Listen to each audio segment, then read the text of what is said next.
नमस्कार दोस्तों, स्वागत है आपका इस वीडियो में। इस वीडियो में हम लोग बीटीएससी एएनएम भर्ती के बारे में जानने वाले हैं कि सरकार अब आप लोगों के भर्ती पर क्या निर्णय ले रहे हैं, क्या कुछ बयान आ रहे हैं। जिस तरीके से जो नीतीश जी हमारे मुख्यमंत्री जी हैं, उन्होंने जब एलआरसी का ज्वाइनिंग लेटर वितरण कर रहे थे, या आप सबको पता है कि एलआरसी का ज्वाइनिंग लेटर दिया गया है, तो उन्होंने जिक्र किया था कि हमने जो 10 लाख बहाली के वादा किए हैं उसको जल्द ही पूरा करने जा रहे हैं। तो उस 10 लाख में आप लोगों का भी बहाली आ रहे हैं, क्योंकि इस सरकार के ही पीरियड में आपका सारा प्रोसेस हो रहे हैं। और इसी को लेकर हम आपको बताएंगे कि अब आप लोगों के बहाली में कितना और समय लगेंगे।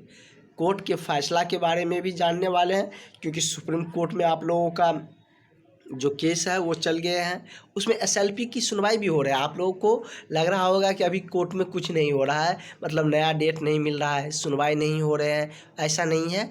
एसएलपी जो इस पे 5 से 6 एसएलपी किए गए हैं, तो उसमें हम बात कर लेते हैं। जैसे कि आपको पहले दिखा देते हैं, उसके बाद हम लोग चलेंगे कि कब तक आपका सुनवाई भी होंगी। जैसे एक एसएलपी की हम जिक्र कर लेते हैं। ये एसएलपी जैसे कि जीवा जरीन, और इसके बाद हम बात करें तो जीवा जरीन वर्सेस आप कह सकते हैं अर्चना जी। मतलब कि ये एक एसएलपी है। इस तरीके से 4 और एसएलपी थे, उन सारे के सुनवाई हुई है, मतलब उन सब को सुनवाई किया गया है। एक एसएलपी और बचे गए हैं। उसके बाद एसएलपी की जो सारे प्रोसेस है वो हो जाएंगे, एक जगह सारा कुछ मर्ज कर दिया जाएगा। क्योंकि आपने देखे थे कि बीटीएससी का जो केस चल रहे थे हाई कोर्ट में, जो एएनएम वाला केस था, उसमें भी यही हुआ था। जो भी एसएलपी थे सबको बारी बारी सुना गया था, क्योंकि जो अपील करते हैं उसको तो सुनना पड़ेगा।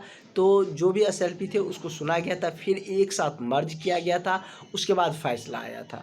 तो सुप्रीम कोर्ट में भी इसी तरीके से होंगे, क्योंकि आप किसी में देखते हैं अंजलि कुमारी के नाम से है, किसी में पूजा कुमारी, किसी में जीवा जरीन और भी है। तो इन सब को क्या करेगा, एक जगह मतलब कि कंबाइन करेंगे, एक जगह मर्ज करेंगे, उसके बाद आपको फैसला देखने को मिलेंगे। तो हम डेट के बारे में भी आपको बताएंगे कि कब तक आपका सुनवाई का डेट मिलने जा रहे हैं।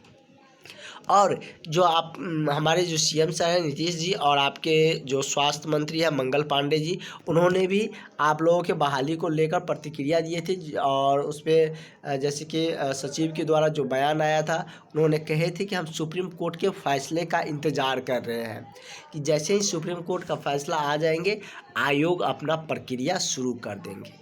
तो आयोग और सरकार भी इंतज़ार कर रहे हैं सुप्रीम कोर्ट के फैसले का, और सुप्रीम कोर्ट का फैसला कब तक आएंगे उसके बारे में भी हम लोग जान लेते हैं। ये वाला जो केस थे, ये जो डायरी नंबर है 22,730, इसमें क्या हुआ था कि एक बार आप लोगों को डेट भी मिला था। इस नंबर पर एक डेट मिला हुआ है, एक हेयरिंग हुआ भी है। जैसे कि आप सब ने देखे होंगे कि इसका पहला सुनवाई हो चुके हैं। और नेक्स्ट की हम बात करें तो उसका डेट नहीं मिल रहा है, क्योंकि वो 7 दिन का डेट मांगा गया था, 1 वीक का समय दिया गया था। तो नेक्स्ट इसकी जो आप लोगों को सुनवाई का तिथि है वो 12 जुलाई तक आप लोगों को देखने को मिल सकते हैं। 12 जुलाई तक वेट करिए, आप लोगों को इसका डेट देखने को मिल जाएंगे। और सुप्रीम कोर्ट की तरफ से अगर नई अपडेट अगर दिया जाता है, जो नई तारीखें हैं, जो नई डेट इसको मेंशन किए जाएंगे, तो वो सारी जानकारियाँ हम आपको बताएंगे।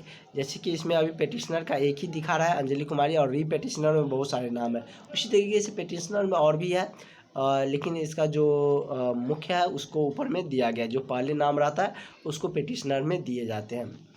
तो इस तरीके से इन सारे केस की एक साथ मर्ज करके सुनवाई किए जाएंगे।